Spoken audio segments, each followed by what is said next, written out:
Place at T-Mobile Arena, and we are live tonight from just up the road, about a half-mile away at the Cosmopolitan Hotel, with another premium matchup coming your way. This one in the 130-pound division, as Vasyl Lomachenko and Nicholas Uoltersa stand by for their long-awaited and highly anticipated showdown.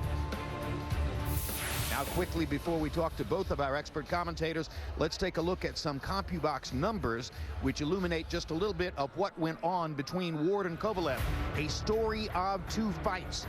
During the first 6 rounds, Kovalev outlanding Ward an average of 9-6 per round, out-throwing Ward by 14 punches per round, a slightly lower connect percentage, but obviously considerably more powerful punches for Kovalev, the Russian slugger, during that period of time. Then, from the 7th through the 12th round, the pace changed just slightly. Both fighters throwing a little more, Kovalev landing slightly fewer than Ward down the stretch of the fight. Ward landing at a higher connect percentage, bolstered by the greater accuracy of body punches. And all of those rounds were, with one exception, scored for Ward by the judges. But here's a question. How could all 3 judges have given the 10th round to Ward when Kovalev was so dominant in CompuBox numbers, throwing and landing more punches than Andre Ward in the 10th round? That was one question in the minds of those who disputed the official decision. So now let's turn to HBO boxing analyst Max Kellerman. Max, you've had a week now to reconsider both the decision and the scoring, the judging that led to the decision. What are your thoughts? Well, when we watched it live, given my points of divergence in terms of rounds with Harold Letterman's scorecard, I remember thinking Andre Ward may have won this 114-113. Possible range of scores from there to 115-112 Kovalev. Having rewatched the fight and scored it this time, after all, Jim and I and Roy were sitting ringside calling the fight, not watching it in order to score it the way Harold Letterman is doing. When I sat down and scored it, my scorecard came out 114-113 Kovalev, which, given the possible range of scores, I thought was about right. I still don't think it's impossible to have that fight 114-113 Ward. I think that is a possible scorecard, if unlikely, for all 3 judges. All right, so controversial but not out of range. Meanwhile, Roy Jones, one thing that fascinated me was the near unanimity with which so many writers who commented on the fight and on the decision may have said, well, I think Kovalev won, but we know who wins the rematch, because once Ward gets a chance to look at you like that for 12 rounds, you are toast. Almost everybody seemed to believe that Ward is a logical heavy favorite in the rematch. Do you agree? Yeah, I agree that he is the heavy favorite, Jim, but you can't just say he's going to toast this guy, because Kovalev made a lot of different adjustments that I have never seen him make in his career before. So both guys fought a wonderful, terrific fight. I thought it was a beautiful fight, a great fight for us in boxing. You know, I see Ward having the advantage going into the rematch, but Kovalev's power is always something that has to be thought of. Therefore, you can't just give him and say, oh, he's going to win the fight. No, he still has to survive that danger zone of dealing with the crusher. Meanwhile, Roy, lots of boxing programming coming your way as we close out the year with a final flurry. 3 live events in December, along with an all-new edition of The Fight Game. The in-ring action includes the return of the sport's best 140-pound fighter, Terrence Crawford, and the farewell fight of Bernard Hopkins' Hall of Fame career.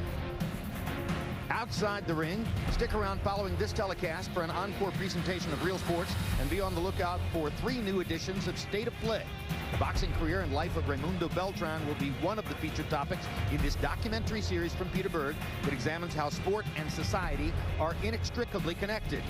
For a final rundown of the upcoming sports calendar and much more, log on to HBO.com. Now let's get ready for tonight's highly anticipated main event.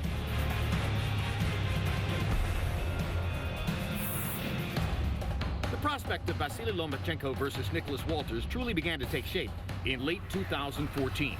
Lomachenko captured a slice of the featherweight championship by dispatching undefeated Gary Russell, proving the Ukrainian was among the lower weight division's very best.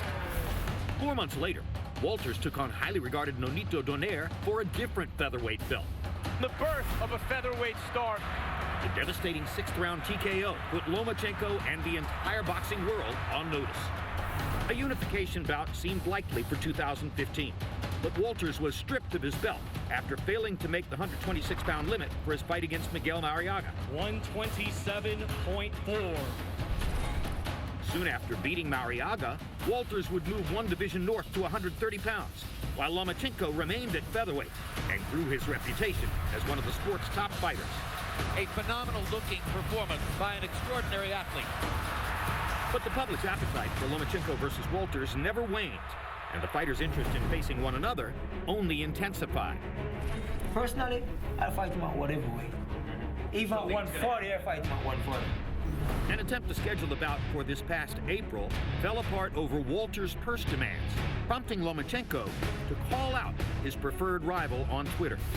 Last June, Lomachenko joined Uoltersa in the 130-pound weight class and debuted with a sensational knockout of then-champion Rocky Martinez. What a right hook. It just doesn't get much better than that. And the stage was set once again. Я очень рад, потому как я давно говорил о том, что если ты хочешь быть лучшим, ты должен боксировать с лучшими. This fight for me is definitely a do-or-die situation. All the build-up for Vasyl Lomachenko versus Nicholas Uoltersa gives way to the present, and two of boxing's best reach for greatness. A live look at the Cosmopolitan Hotel, nestled right in the middle of everything, alongside the Las Vegas Strip, and seen tonight of the fight between Lomachenko and Uoltersa. They have a terrific little arena in this hotel, which is an ideal spot for a boxing match if you're not anticipating a crowd of 15 to 20,000 people, as was the case a week ago. And now we bring you into ringside, once again with HBO boxing analyst Max Kellerman. Max, we talked a lot going into last weekend about the perfect matchup it was between the big-time puncher and the great all-around boxer. Now here's an even purer version of the same kind of matchup, because Lomachenko is even more a pure boxer than Andre Ward, and Uoltersa is even more a full-on puncher than Sergey Kovalev. So could it be an even greater fight? It's going to be tough to match the drama of Ward and Kovalev because of the early action where Ward is dropped, gets up, somehow claws his way back into the fight, and comes back to ultimately win against a guy where it looked like he could get dropped again at any moment. And the ending was controversial. Not a robbery, I don't think, but it was controversial. Tough to match that drama. But in terms of the action that this can produce, likely much less clinching, likely an even more crowd-pleasing fight. And Jim, this was the kind of matchup that when I was a kid, watching you call fights on HBO, these kind of fights made me a boxing fan. The best fighting the best. I cannot wait for round one. You're still young enough to make me jealous, Max. Meanwhile, turning to our expert commentator, Roy Jones. Roy, the odds are shocking. The odds compute to something like that Lomachenko is an 8 or 9 to 1 favorite, and your first thought is nobody in the world should be that big a favorite over Nicholas Uoltersa. But when we asked Uoltersa about that yesterday when we met with him face to face, he said, oh yeah, he said, I know the odds, and therefore I know I shouldn't even be thinking of a decision. That won't happen. I have to knock him out. Is he right? Well, I think he's right, and I think Sergey Kovalev thinks the same way right about now. So, I mean, you know, boxing is a sport that the judges have to make their opinions. Opinions has a lot to do with the outcome of fights. We all have different opinions about how it goes, but truthfully, it comes down to the judges. Nicholas Uoltersa is coming in with the right plan tonight. If you want to guarantee victory, the best way to guarantee a victory is to get the other guy out of here. He can do it.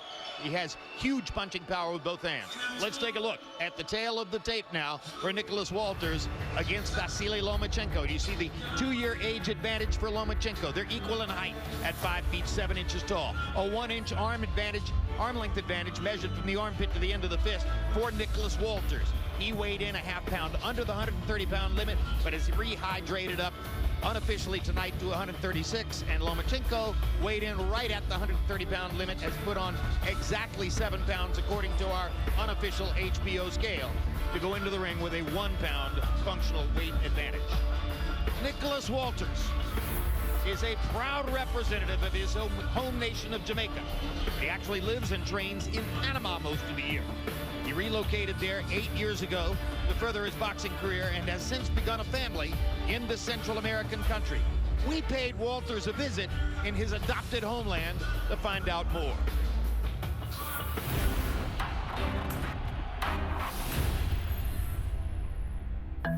First, I came to Panama about 8 years ago. I was about 22 years old. The boxing in Panama is more active. In one gym in Panama, we'll have more boxers than the entire nation in Jamaica. A lot more guys to help you to get you to that level that you want to get to.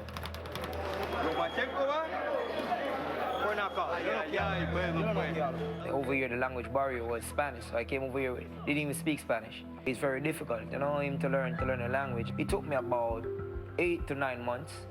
After learning the language, then everything changes. Find yourself a girlfriend and everything. You started living in the country. It started being more easier. Per year, I spent like 8 to 9 months in Panama, and I spend the rest of the year in Jamaica. Sometimes your profession take you to a different place, and you just have to make the adjustment. This is what I have to do to make it in life, so I have to do it. And Uoltersa walking to the ring first, not recently accustomed to that because he held the title for a while, and we lost the title by making the scale 1 pound over the weight limit against Miguel Mariaga. He went back to being a non-title fighter, and that's when he moved up to the 130-pound weight class. And realizing that in order to make the fight, he would have to go up to 130 also. Lomachenko kind of got the drop on Uoltersa by moving up and getting a title fight against Roman Rocky Martinez and knocking Martinez out to earn a title in this weight class. So, Vasyl Lomachenko is rapidly gaining admirers for his elite skill set. Carried him to 2 Olympic gold medals, 2 world titles in just 7 professional fights. We traveled to Lomachenko's training camp in Oxnard, California, to ask him about a particular display of skill and hand speed that's hard to see in real time, but he does it. Take a look.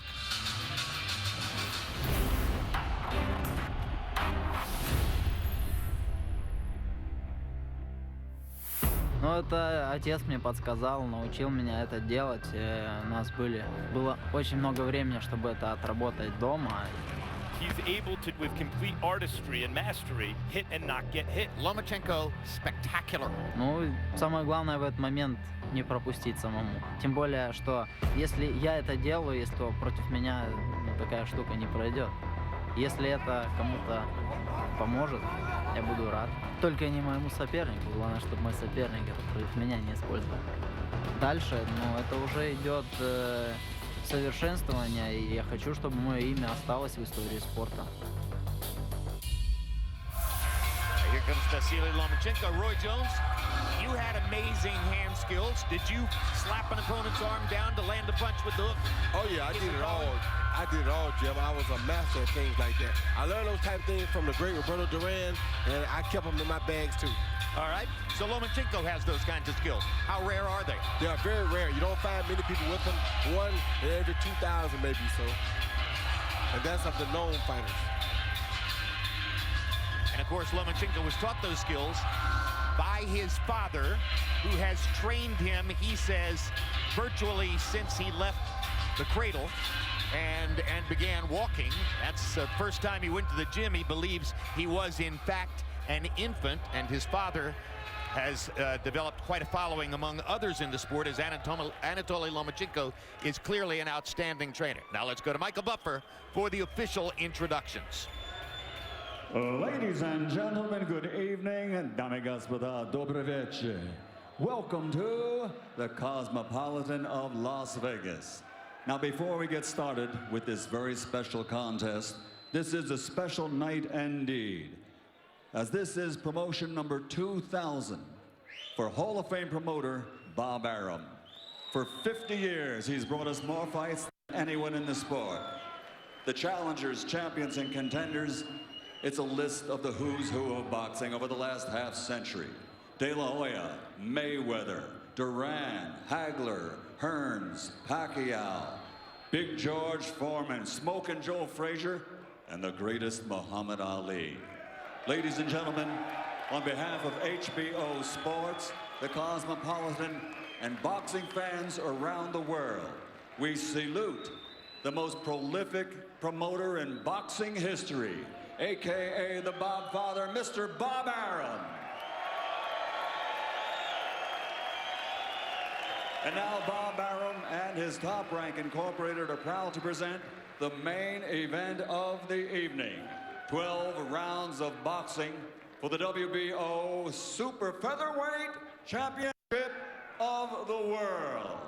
Sponsored by Tecate, Born Bold. And sanctioned by the Nevada State Athletic Commission, Chairman Anthony A. Marnell III, Executive Director Bob Bennett. And the World Boxing Organization, President Francisco Paco Barcarcel, Supervisor Richard DeCure.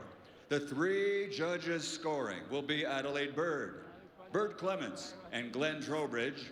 And in charge of the action at the bell, your referee, Tony Weeks.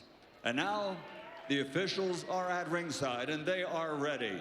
The fighters are in the ring, and they are ready. So for the thousands in attendance and the millions watching around the world, live on HBO Sports from the Cosmopolitan of Las Vegas, Nevada, ladies and gentlemen, let's get ready to rumble!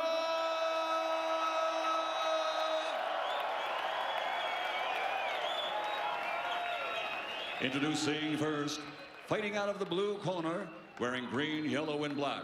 Official weight, 129.5 pounds. His professional record, an outstanding one. 26 victories, including 21 wins by knockout without a loss, and he has 1 draw. Tonight, he challenges for his 2nd world title. He's the knockout artist from Montego Bay, Jamaica, former featherweight champion of the world, the undefeated Nicholas Axman Uoltersa.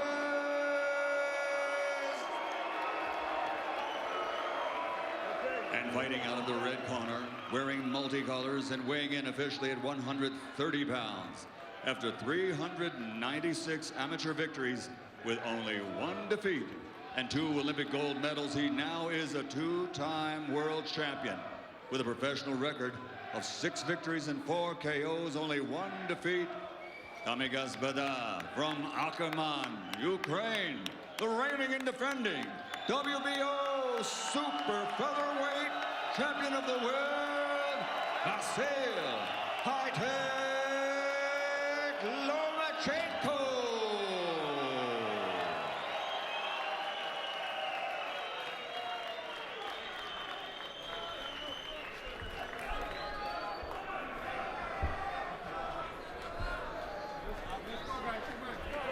Okay, here we go.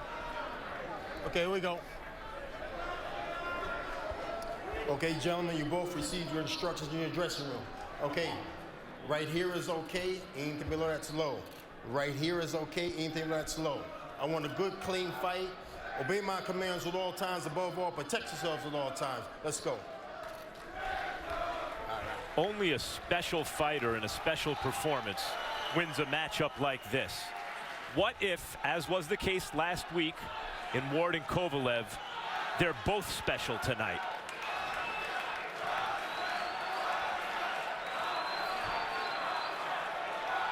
Referee Tony Weeks,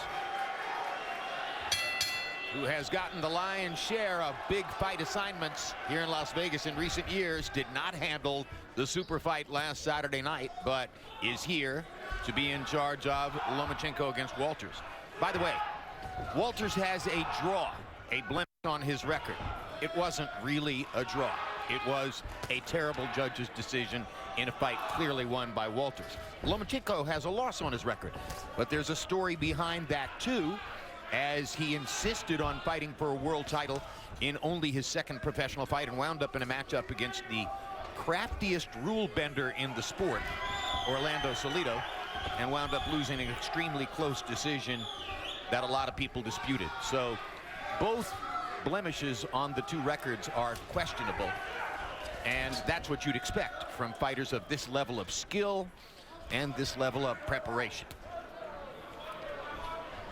Lomachenko always wants to fight the best in his weight class, whoever that is. He doesn't care.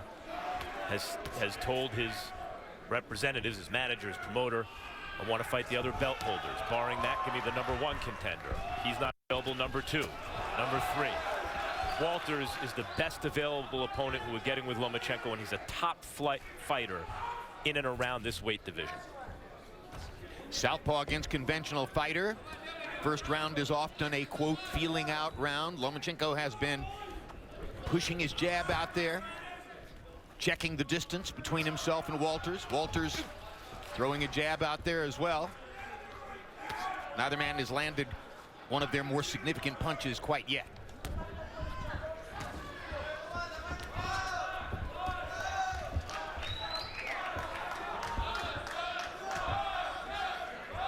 Nicholas Uoltersa just taking his time with his jab, trying to find an opening for that big right hand.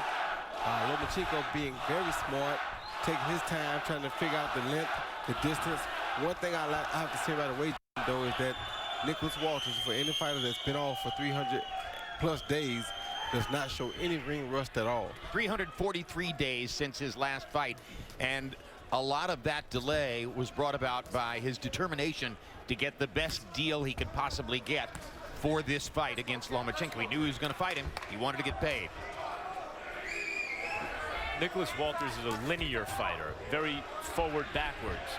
And Lomachenko is a fighter that fights in semicircles, at angles, and is the faster fighter, and is a southpaw and is better defensively. Uoltersa, the bigger puncher, needs to lay traps to catch Lomachenko on the way in, I think, in order to land a big punch. And Lomachenko just landed a pretty good left hand on Uoltersa. If he does that again, it's going to get bad for him. That was a good right hook by Lomachenko. Lomachenko has begun to pound the range. Uoltersa hasn't done so, so in the last minute of round 1, it was Lomachenko who began to establish his offense against Nicholas Uoltersa.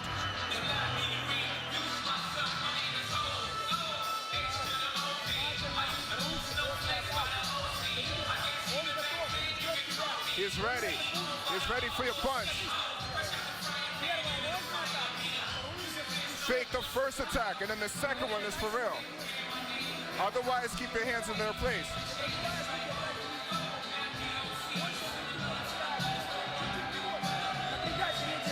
Keep going forward. Feel him out with the hand and then go forward.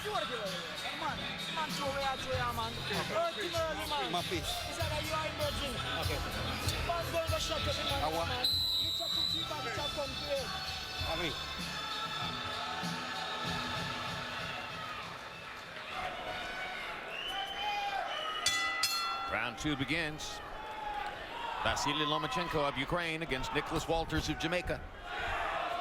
Best fight of the year in the 130-pound weight class.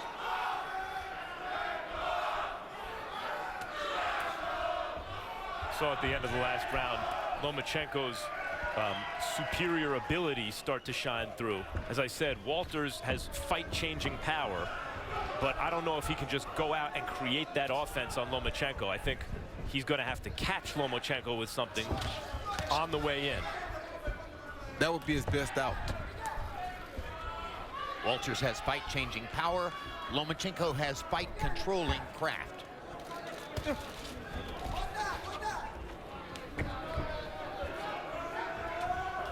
And now Lomachenko has begun to pepper Uoltersa with tight, short punches.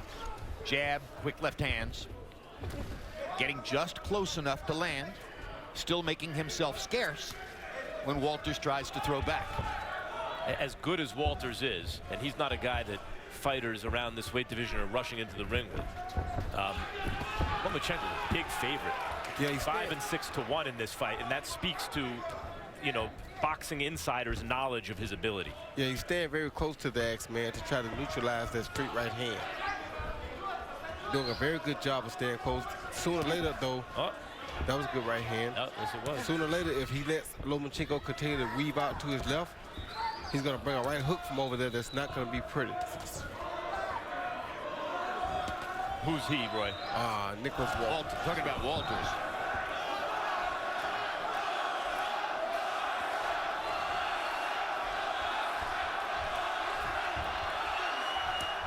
Like right there. So he baited him into that shot. He saw it the first time, but he didn't take it. But since it was there, he came right behind it and followed and landed the straight left hand. That's what we call him high tech. Lomachenko, that is. Good jab by Nicholas Uolterс. Another good jab. Gets in another good jab, so Uolterс has begun to find the range now. Just with the jab.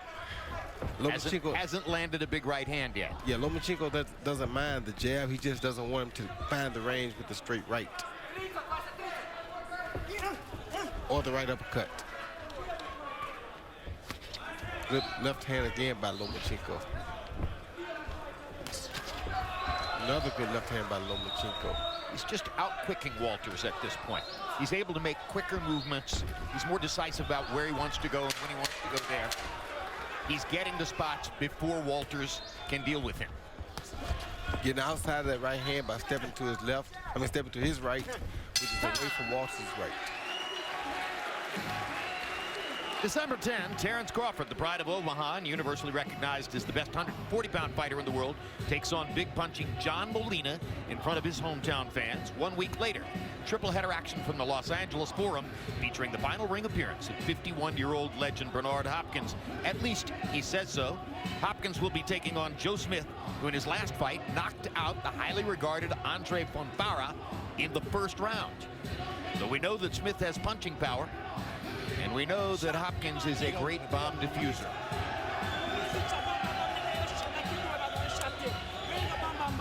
Se pesa porque él te está buscando. Suéltale esta aquí y esta acá.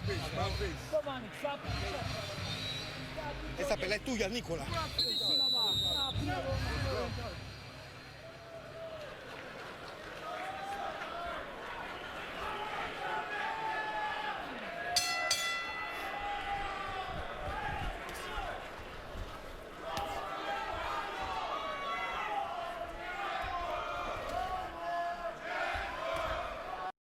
Lomachenko, as you watch him work, generally fighters as physically gifted as he is don't attain his kind of technical craft, as you would say, Jim. And in addition to that, he can crack, and he's a southpaw, and he's really good defensively. He is the total package. And Nicholas Uolterс would be smart to try to land that straight right hand to the body zone. Good quick left hand inside by Lomachenko. Don't do that. Don't do that. And they don't acquire the Lomachenko level craft usually because they don't have to. But Lomachenko has the skills of a guy who's not as talented as he is, but he is supremely talented. And when Lomachenko's going low to his outside, which is his right, and Nicholas Uolterс is staying straight up there in front of him, sooner or later that's going to be real dangerous for him. For Uolterс? Yes, because Lomachenko sees the right hook and he sees the left hand. I don't think Nicholas Uolters realizes that he's in harm's way. Like right there move he's making, he's constantly making him get used to seeing it but not throwing anything off of it. Eventually he's going to do it one time and it'll be a smashing hook that'll come from it. Uolterс has landed some uppercuts. That one was low in this fight when Lomachenko's jumping in a little. Uolter's getting a little impatient, it seems, too. And not focusing much on Lomachenko's body. As again, that was a good shot. Just as you said it, Jim, you must have woke the idea up from him.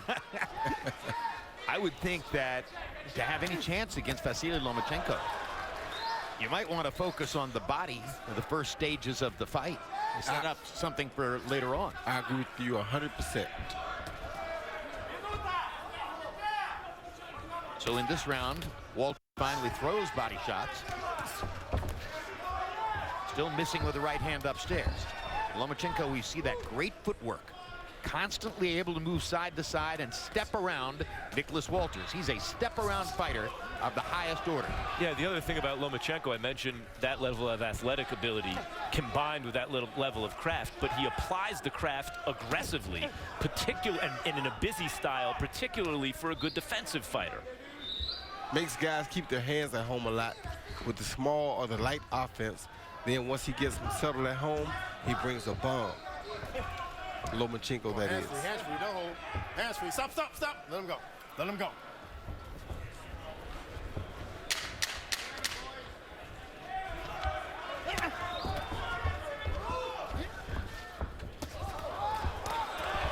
Four-punch combination for Lomachenko after Uolterс had the now familiar experience of missing the right hand. Hey. Don't do it too hard. You don't have to try too hard. Everything's good. Keep peppering him. You see he's waiting for you. Front straight, left, back straight. He's aiming for a counter. Just hit him. You move from your right. Several voices now in Nicholas Uolters's corner. Usually we'll see not how that works out for him. Usually not a good idea. And also usually a sign that a lot of people in the corner feel they need to give you advice because you're not doing well. Harold, how do you have it through three? Okay, Jim, I got a 3-0, 30-27, Vasyl Lomachenko. You know, Jim, he's boxing beautifully, I got to tell you. And in round 3, he started throwing combinations. In rounds 1 and 2, it was, it was the right jab and a straight left. In round 3, he started throwing really nice combinations. I got to tell you something, though. Nicholas Uolters should go out there and punch. Now, watch. Every time Lomachenko throws that right jab, he covers up. If I were Nicholas Uolters, I would be punching like a madman, throwing shots, jumping right on Lomachenko, but he's not. He's covering up, and that's the reason why Lomachenko's winning the fight. Landing more punches with that right jab. Uolters covering up too much. 3-0, Lomachenko. A couple of things about that. Harold brings up some interesting points. One, Lomachenko establishes superior position. You see the right foot outside of Uolters' left foot. So Uolters, especially when he throws the right hand, has to cross over his entire body. Don't do that. Miss the target or else hit it very lightly, while Lomachenko's in a much better position to counter. That's the first thing. The second thing is, I do agree that Uolters should punch more because his best chance is to catch Lomachenko in an exchange.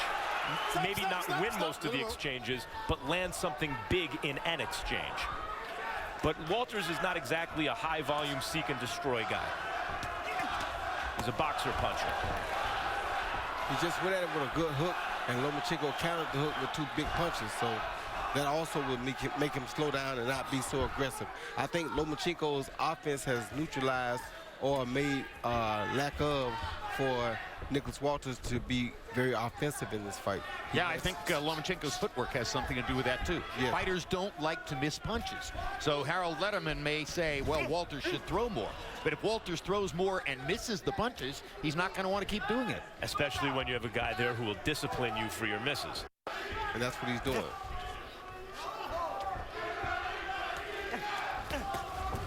Good body shot by Lomachenko.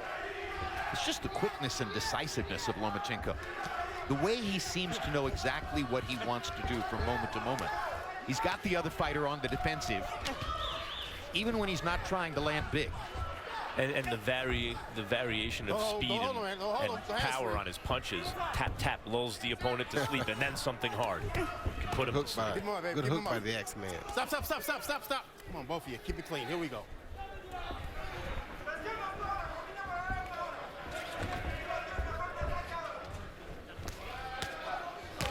Everything Lomachenko does is predicated on position in the ring. He so easily establishes position with his footwork. Watch the back of there. There we go. Gets inside of Nicholas Uolters' long arms. Lands punches on the inside. Makes Uolters miss over the top.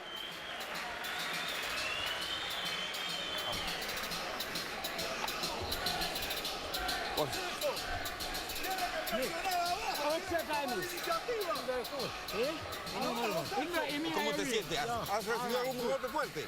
¿Ah? Entonces vamos a presionar ahora, vamos a pegar ahora. Tenemos que marcar combinando mano abajo y arriba, ¿ok?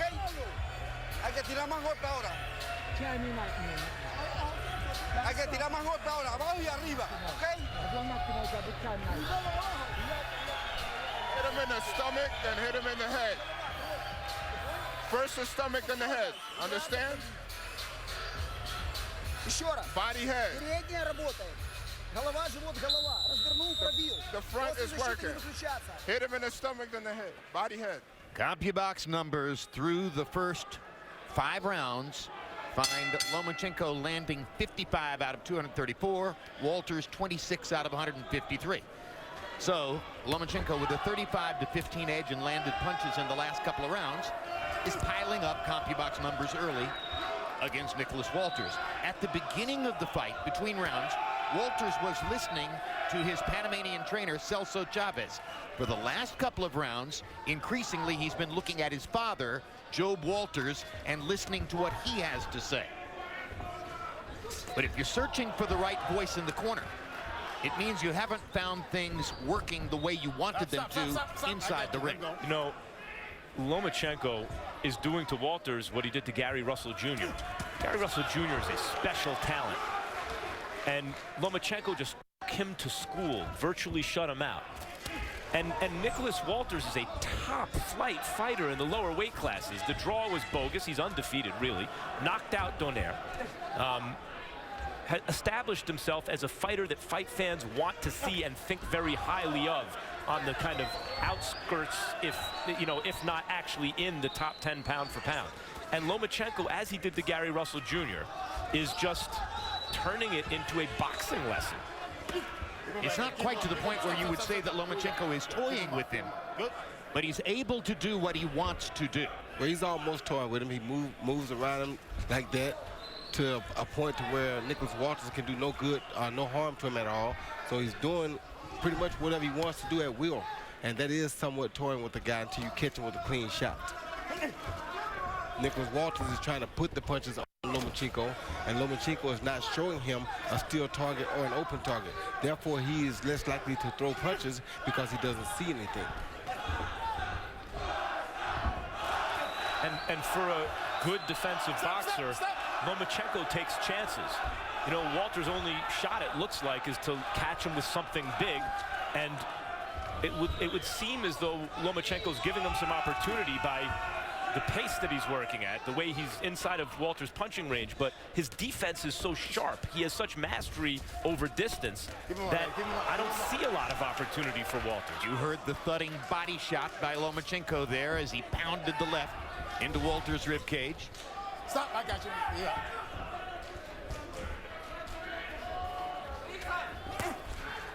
Uolters looking for an opening instead of just punching until he finds an opening. With Lomachenko, he punches until he finds an opening.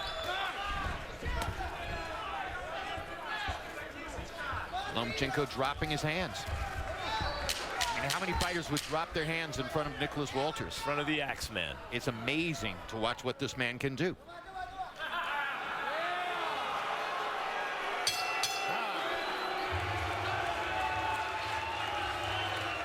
Immediately following tonight's live boxing, stick around for Real Sports. Among the stories, a look at why the youngest football players in this country are often the least protected from catastrophic injury and death. December 14, the Fight Game returns. Join me, Max Kellerman, Bernard Hopkins, and Melissa Stark for one-of-a-kind reporting and analysis of the biggest issues in boxing. ¿Cómo te sientes? ¿Ha recibido algún golpe fuerte? ¿Ah? No. Entonces hay que pelear porque no me está ganando todo, hijo de puta. Ahorita lo hacía bien llave. Yo a presionar, a meter la mano al cuerpo y arriba. ¿Cómo te va a hacer la pelea solo? No, right over this side. Right over. I look to the down there, so over right and look to it. I'm a Not a happy corner right now as Nicholas Uolters searches for answers and tries to figure out how he can solve the puzzle of Vasyl Lomachenko. You know, Max, because he's a southpaw and because he's demonstrably a great defender, I've recently heard people comparing Lomachenko to Pernell Whitaker. And Sweet Pea was one of the greatest fighters we ever covered. But Whitaker wasn't nearly as busy an offensive fighter as Vasyl Lomachenko. He was a more careful defensive fighter and not nearly as dynamic an offensive fighter, but Pernell's defense is the reason that in his prime, no one really could touch him. The easiest prediction to make was Pernell win 12. Didn't matter who he was fighting. Stop. No. Occasionally he was ripped off by the judges. Yeah. Keep your head up. You can't push your head down. Let's go. Roy, it looks to me as though Lomachenko's willing to push it a little bit more and therefore maybe be more vulnerable, but be more exciting offensively. I'm wondering, based on what I've seen in the last couple of rounds, Roy, if Nicholas Uolters is starting to think he's got a better chance of landing a big left hook than of landing a straight right hand. Yeah, I think he does because Lomachenko is taking the right hand away completely by stepping around to Nicolas's left. So Nicolas is thinking now the right hand can't get there, so I should try to land the left as he's stepping to my left side. Maybe I can run him into it. But that's what's dangerous, is because when he steps around there, he runs you into stuff before you get a chance to try to run him into something. So it's a very tough task for Nicholas Walters right now. Good body shot. Left hook to the body. That's a good choice and a weapon that could help him down the stretch, and that sets up a chance to land a right hand. Lomachenko in this round has started to land some combinations upstairs against a responsible defensive fighter, as though he's hitting the floor-to-ceiling bag, Roy. That's him. That's how he does it. That's why they call him high-tech, Max. He makes guys like that. I told you that shot was going to come soon because he's over on that left side, and Nicholas is not really prepared, thinking that he's too far away, and just then he cashed in on it. Good body shot by Nicholas. Yeah, he's landed some big body shots this round. He's making some really good choices, is Nicholas Walters, in this round, landing his left hook to the body several times. It's a smart choice on his part, but he's landing one punch at a time, whereas Lomachenko is landing combinations. And that one punch at a time is never going to work on Lomachenko because he's usually way too slick for that. No. Lomachenko almost landed an uppercut, and now chops away with a combination. Part of a slick boxer, and Lomachenko is among other things a slick boxer, creating excitement with fans, is the crowd reaction. Fighting in front of a small audience here, there's not the same kind of energy that kind of emphasizes the amazing things Lomachenko is doing, and consequently this fight so far is less than exciting because it's so one-sided. If this was a huge kind of pay-per-view extravaganza, what Lomachenko is doing would be highlighted by the fact that he's doing it against this quality fighter.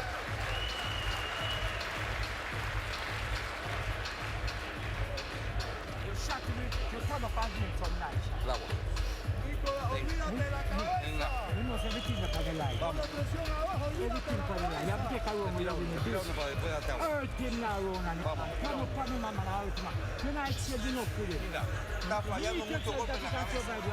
Mucho golpe en la cabeza. Te baja el cuerpo y después sorprende arriba. Okay, everything's good. Keep working more. Hit him and move. Stick and move. Hit him. His attack's getting weaker. Keep going with the right. Relax.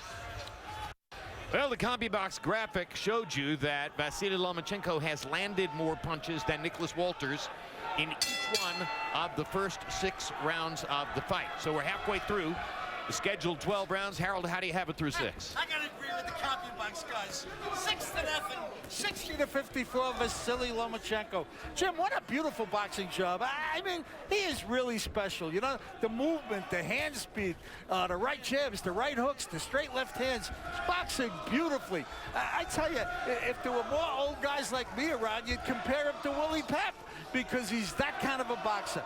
Absolutely beautiful boxing job for 6 rounds. 6-0, Vasyl Lomachenko. Was Pep as aggressive and varied an offensive fighter as he is? No question, Jim. Willie Pep was special. Willie Pep was quick. The only difference was that Willie Pep was right-handed. Well, there's more. Willie Pep couldn't crack, and Lomachenko can punch. He wasn't a big puncher, but a beautiful boxer. Yes, he does have a lot of pep in him. But a better puncher. He has a lot of Purnell in him, but maybe more of a combination puncher. Even as Purnell dominated, a lot of times it was 1s and 1-2s. Yeah, he's just busier than Purnell. What I need is, we have a interpreter in Lomachenko's corner to hear what he's saying, but I need me a damn interpreter for Nicholas Walters' corner because I can't understand nothing that they're telling him. Well, and our great Spanish interpreter, Jerry Olaya, has the weekend off for very valid reasons, so we're guessing.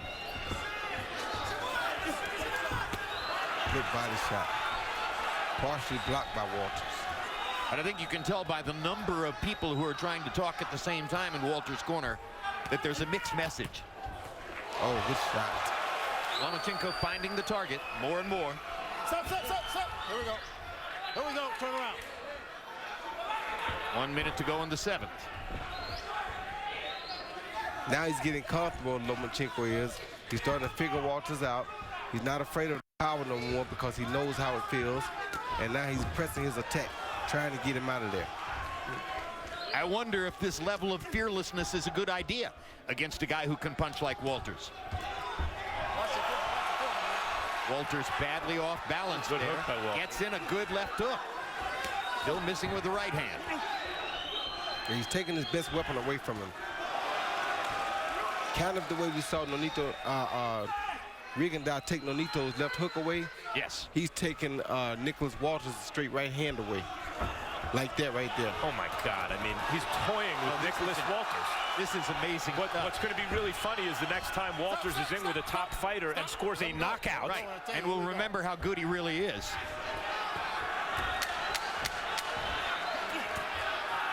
Because this is indeed becoming toyage.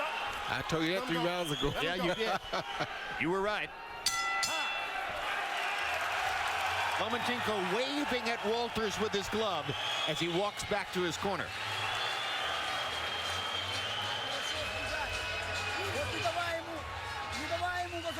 Don't let him return the punch. We talked about this. Keep attacking him. Continue it.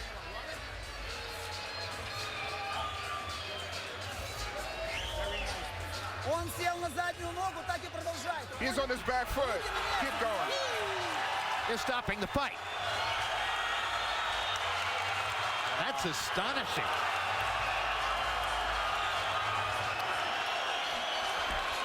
Nicholas Uoltersa and his corner apparently making a decision that there just wasn't any way. It wasn't.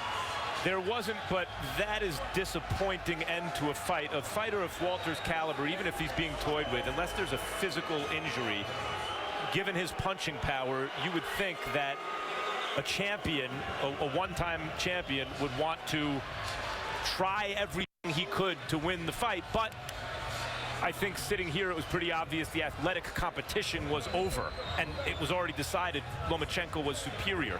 The tradition in North American boxing is a champion would not stop fighting at that moment. Are you shocked, Roy?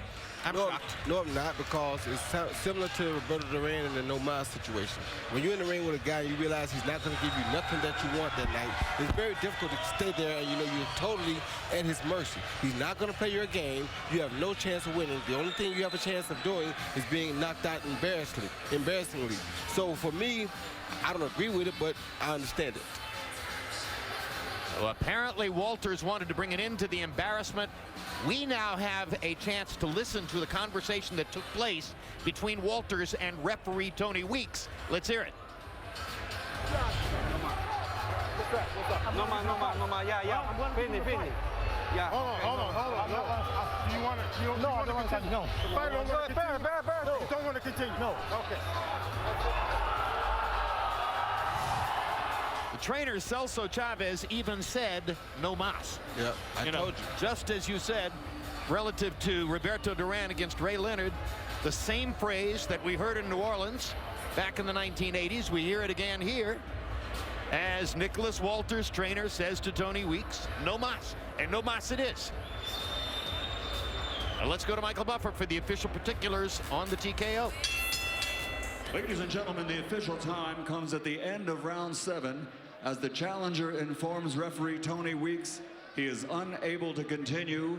The winner by TKO victory and still WBO super featherweight champion of the world, Vasyl High-Tech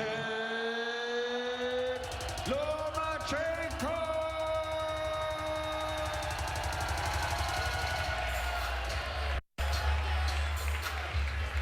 Well, in a moment, we'll look at CompuBox numbers in a fight in which the margin of competition grew a little bit in every round. It looked close enough in the first round, although we could see that Uoltersa was going to have trouble landing his right hand. But at the end of the day, Lomachenko lands 114 to 49, more than doubling Uoltersa. Lands or throws 184 more punches than Uoltersa, and lands at a higher connect percentage. The power punch numbers will be even more one-sided Lomachenko more than doubling Uoltersa in power punches, landing at a 39% percentage. Only 28% for Uoltersa, who really couldn't find anything with his right hand, which is his big weapon. He understood that he could get in left hooks and landed some to the body, but at the end of the day, Lomachenko was doing basically everything he wanted to do, including landing 3- and 4-punch combinations repeatedly, and more so with each passing round as the rounds went by. So Nicholas Uoltersa checks out, and here's Max Kellerman with the winner. Wow. Wow. That was impressive stuff. You just made an undefeated top fighter in the weight division quit. He literally said, no mas. How did you do it? Отменный бой.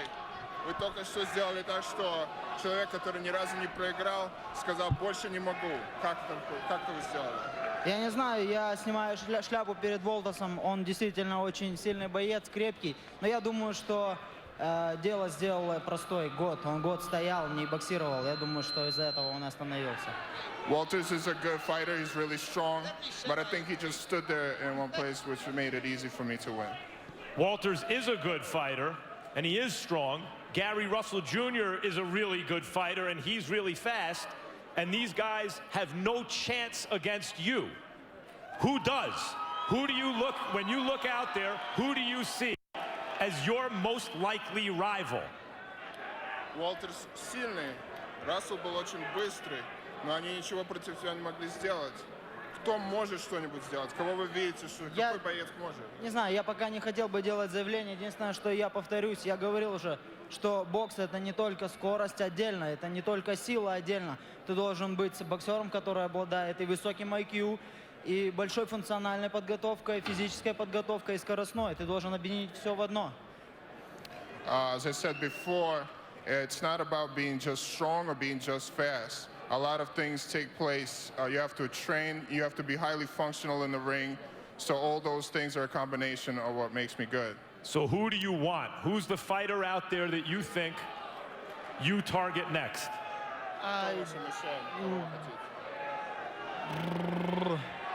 Варгаса. Хочу Варгаса, ВБЦ. I want Vargas. What's the goal here for you, quickly, before we turn to the Axeman? What's the goal for you? What do you want to accomplish in boxing? Ваша цель в боксинге? Моя цель в боксе стать номер 1 pound for pound. My goal is to be number 1 pound for pound. Looks like you're on your way. Thank you. Terrific performance. Good fight, man. Good fight. Very good fight. Nicholas, what happened? One year without fighting. Un año sin pelearme. Almost a year without fighting in the ring, right? My last fight was with Sosa, right? So I went up in weight. When I take down the weight, he was more active. So if you watch the fight, you see him, he has been scoring more than I do. I'm throwing my good shots, but they're not connecting. He's connecting more clearly than I am touching him. You understand? So and in the last round, he started catching me more and more. You understand? So, you know, he's just, I have nothing to take away from him. He's a good fighter. I love you guys. I think the reaction from the crowd, even though it did seem to us ringside that the athletic competition was over, that he proved he was better, and it might seem reasonable to some who don't know boxing culture to think, well, then it's okay to stop fighting. In the biggest traditions in boxing, proud champions and top fighters don't just say no mas in a situation like that. They continue to try to fight. What do you think about that as a top undefeated fighter who was losing a fight but didn't appear to be badly hurt at the moment, quitting?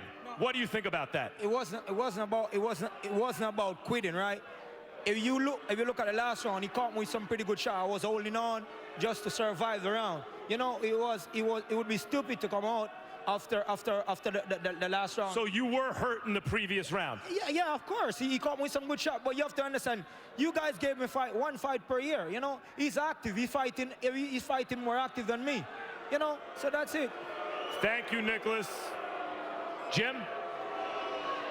All right, so the crowd doesn't like it, what they're hearing from Nicholas Uolters, but we go forward in discussing Vasyl Lomachenko. Roy Jones, because he is promoted by Top Rank on that particular roster of potential opponents. Bob Arum this past week began mentioning the possibility of Lomachenko fighting Manny Pacquiao. At this moment, there's about a 15-pound weight gap there, but Arum says that could be bridged. There could be a catch weight. He could fight Pacquiao. Others discuss the possibility of Terence Crawford. There's a 10-pound weight distance between himself and Terence Crawford. He mentions Francisco Vargas, who is a 130-pound fighter who I believe would have no chance against him, even though he's tremendously entertaining. Great thing to watch. Could you see Lomachenko within the foreseeable future fighting somebody like Pacquiao or Crawford? Yeah, I can see him fighting Pacquiao for sure. The reason I can see him fighting Pacquiao is because Pacquiao already went up as high as he was going to go. Now he's on a decline as far as coming back down, even in weight. He speaks about going back to 140 all the time now. So knowing that Pacquiao came from 112, it would probably be easier for him to come down and meet at a 135, 136, so to say, than anybody else. Terence Crawford is on his way up the ladder. He's not descending, he's ascending. He's going up to 140, maybe 147. So I don't see that fight really happening. And I think Terence Crawford is a much bigger specimen as far as a frame goes. He could have never turned pro and fought at 112. So I think the Pacquiao fight is much more doable and one that I would love to see. Manny Pacquiao versus this man, Vasyl Lomachenko, let's say at 140. Who's favored? Quick tech versus high tech. I don't know. All right, thanks very much, Roy. Max Kellerman joins us. Max, he wants to be pound for pound #1. Any reason to believe he can't be pound for pound #1? No, I think he will be. I mean, in reality, he hasn't proven it yet, but if you ask me my honest opinion, who do I actually think is the best fighter in boxing right now? I think it's Lomachenko. Not proven it, can't put him pound for pound #1 yet based on the resume. I suspect he's the best fighter in boxing. This was a disappointing fight. It was a disappointing ending. Nicholas Uolters made a rational choice that a rational human being would make. But in boxing culture, whether it's a good tradition or a bad tradition, it is the tradition that top fighters want to go out on their shield. And even though the athletic competition had been decided, Nicholas Uolters quitting in the way he did is a disappointing end to this fight. But it speaks to the kind of fighter Lomachenko is, that he can take really good fighters and make them look ordinary and even make them want to quit. It's going to take a special kind of fighter to beat this Lomachenko. And speaking of that, you mentioned his name, Jim. I like to ask fighters in our fighter meetings the night before the fight, who do you see out there, the special ones like Lomachenko, who do you see out there that's like you? Who else is a special kind of fighter in or around your weight division? And I asked that of Lomachenko, and he said Terence Crawford. And I asked that of Terence Crawford, and he said Lomachenko. Real, recognized, real. Terence Crawford fights in a couple of weeks. All right. So 1 week ago here in Las Vegas, we brought together 2 of the top 5 pound-for-pound fighters in the world, and the belief was that they would produce a great fight, and maybe the winner of that fight would now be seen as the #1 pound-for-pound fighter in the world. It was a great fight.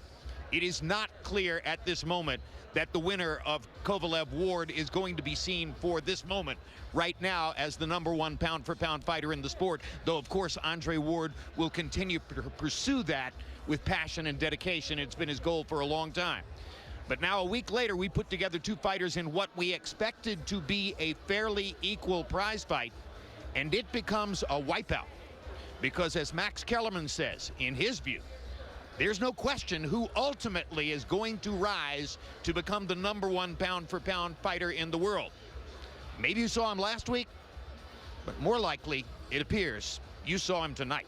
Vasyl Lomachenko with a stunning and almost indescribably great performance against a top opponent in Nicholas Uolters leaves us scratching our heads and thinking, who exactly could fight him at his level?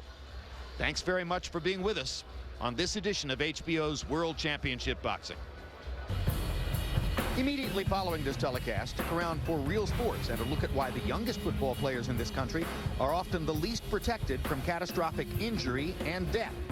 Lots of boxing programming coming your way as we close out the year with a final flurry. 3 live events in December, along with an all-new edition of the Fight Game.